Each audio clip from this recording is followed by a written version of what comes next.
एका प्रकार नामाचा उच्चार रात्रंदिवस तुळसी माळा गळा गोपी चंदन टिळा हृदयी कळवळा वैष्णवांचा आषाढी कार्तिके पंढरीची वारी आषाढी कार्तिके पंढरीची वारी साधन निर्धारी आन नाही तुळसी माळा गळा गोपी चंदन टिळा हृदयी कळवळा वैष्णवांचा एका जनार्दनी ऐसा ज्याचा नेम एका जनार्दनी ऐसा ज्याचा नेम तो देवा परम पूज्य जगी तुळसी माळा गळा गोपी चंदन टिळा हृदयी कळवळा वैष्णवाचा गजाननं भूतं गणादि सेवितं कपित जम्बोपल चारु भक्षणं उमा सतं शोक विनाशकारकं नमामि विघ्नेश्वर पाद पंकजं नमो विठ्ठला राजया पांडुरंगा नमो रुक्मिणी माऊली ज्ञान गंगा नमो पुंडलिका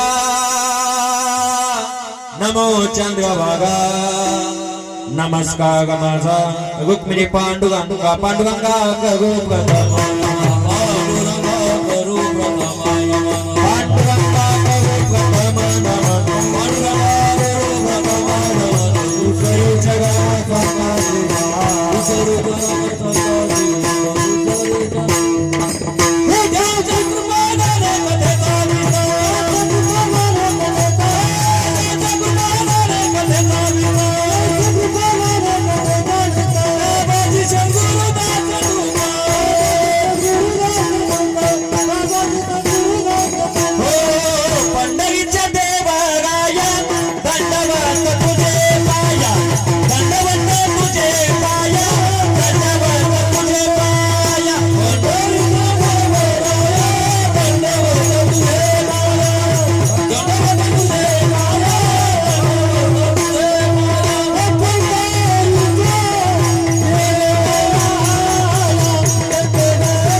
त्यांच्या कृपादानी कथेचा विस्तार बाबाजी सद्गुरुदास दुका नमो ज्ञान देवा नमो ज्ञान राजा नमो ज्ञान सिंधू सका पूर्ण माझा मती मंदते ज्ञानदाता दिनाचे नमस्कार माझा श्री सद्गुरु ज्ञानेश्वराशी नमो सद्गुरु तुकया ज्ञानदीपा नमो सद्गुरु सच्चिदानंद गोपा नमो सद्गुरु भक्त कल्याण मूर्ती नमो सद्गुरु भास्करा पूर्ण कीर्ती मनोजव मागत तुल्य वेगम जितेंद्रियं बुद्धिमतां वरिष्ठं वातात्मज मोहनगायुत मुख्यं श्रीरामदूतं शरणं प्रपद्ये शरदिन्दु समाकारे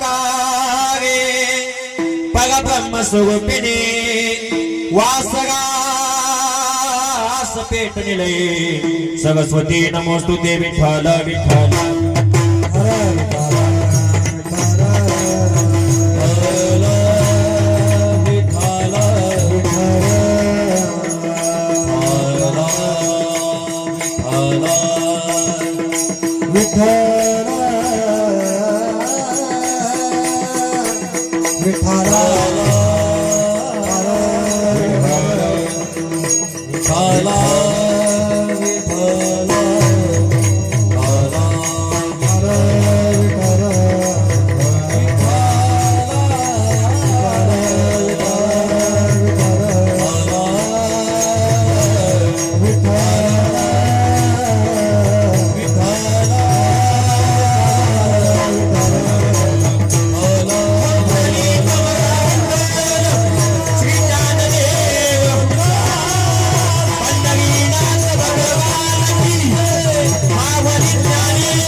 आवडे देवासी तो एका प्रकार आवडे देवासी तो एका प्रकार नामाच्या रात्रंदिवस तुळशी माळ गळा गोपी चंदन टिळा गदई कळवळा वैष्णवांचा प्रस्तुत प्राप्त कीर्तन उपसेवेसाठी निवडलेला अभंग श्री संत शांती ब्रह्म एकनाथ महाराज यांचा 4 चरणाचा असा उत्कृष्ट अभंगाचे कीर्तन उपसेवेसाठी निवडलेला आहे।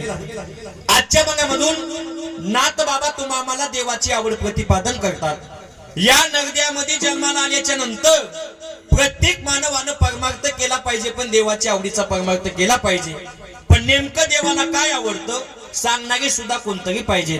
नाथ बाबा म्हणतात या नगद्यामध्ये जन्माला आल्याच्या नंतर रात्रंदिवस भजन केलेलं जगाच्या मालकाला आवडतं, म्हणून प्रत्येक माणसानं रात्रंदिवस भजन केलं पाहिजे। आवडे देवासी तो एका प्रकार नामाचा उच्चार रात्रंदिवस भजन केलेलं जगाच्या मालकाला आवडतं। तुम्ही म्हणताल महाराज आजपासून आम्ही भजन करायला तयार आहे, देवाचं भजनावर समाधान आहे का?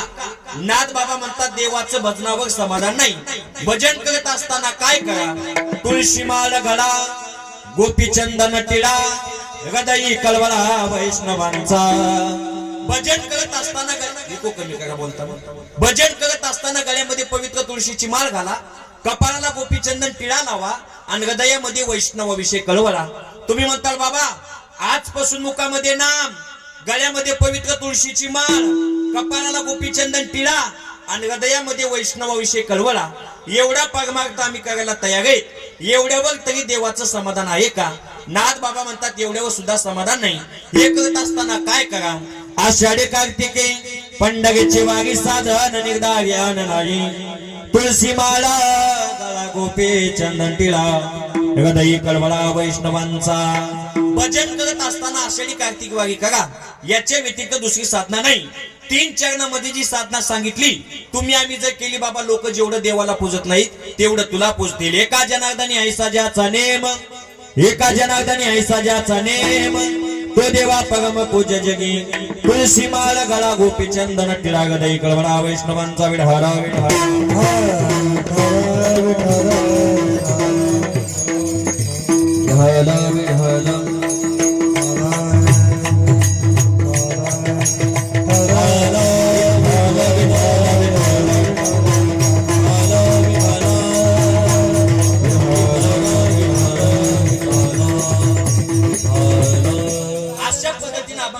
सगळं अर्थ झाला। अभंगाच्या भूमीकडे वन्य पुतोडाचा पर्याय द्यायचा म्हणजे तो असा, सालाबाद प्रमाणे चालत असलेला भव्य आणि दिव्य अखंड सप्ताह आणि सप्ताहातील आजचा 6वा दिवस आणि 6व्या दिवसाची कीर्तन उपसेवा माझ्या पामाकडे आली असून ज्यांच्या वतीनं माझ्याकडे कीर्तन सेवा आली, महाराष्ट्रातील सुप्रसिद्ध कथा प्रवक्त्या आमच्या मार्गदर्शक शारदाताई मापागे यांच्याकडून माझ्याकडे आलेली कीर्तन सेवा। ताईनं फोन केला, म्हणले मुकुंद महाराज आमच्या अंबडनगरीमध्ये दरवर्षीप्रमाणे याही वर्षी सप्ताह सुरू होतोय, तुमचा कितवा दिवस घालायचा? म्हणलं 10वा सोडून कितवा घाला? त्यानं 6वा घातला, त्याकरिता त्यांचे मनापासून आभार। सुरुवातीला तर म्हणले महाराज तुम्ही कीर्तन करता का? म्हणलं करता का म्हणजे साक्षात जगाच्या मालकानं मला कीर्तन करायचं काम वाटून दिले। मला कीर्तन करायचं काम आहे, पकवाद्याला पकवाद वाजवायचं काम आहे, टाळवाल्याला टाळ वाजवायचं काम आहे, मायकावागच्याला प्रमाण म्हणायचं काम आहे, विनेकरी बाबाला विना घ्यायचं काम आहे, सिस्टीमवाल्याला सिस्टीम लावायचं काम आहे, चोपडागाला सगळीकडे ध्यान द्यायचं काम आहे, आणि खाली बसणाऱ्याला फक्त पंक्तीला दाल बट्टी खायचं काम आहे। असंच का? तसं नाही। कीर्तनामध्ये बसला मोकळ्या मनानं हातानं टाळी वाजवा आणि मुखानं भजन करा। पण तुकोबा म्हणतात काही लोक कीर्तनात येतात, महाराजाच्या पुढे येऊन बसतात, हातावर हात टाकतात, पण टाळी वाजवायला लाज वाटते। वाजविता टाळी लाज वाटे, वाजविता टाळी लाज वाटे, वाजविता टाळी लाज वाटे, या हातावरी हात टाकून या परी, हातावरी हात टाकून या परी,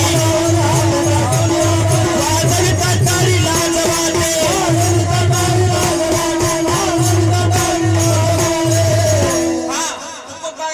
लोक कीर्तनात येतात, महाराजाच्या पुढे येऊन बसतात। कसं बसतात? हातावरी हात टाकून या फळी, वाजविता टाळी लाज वाटे। हातावर हात टाकतात पण टाळी वाजवायला लाज वाटते।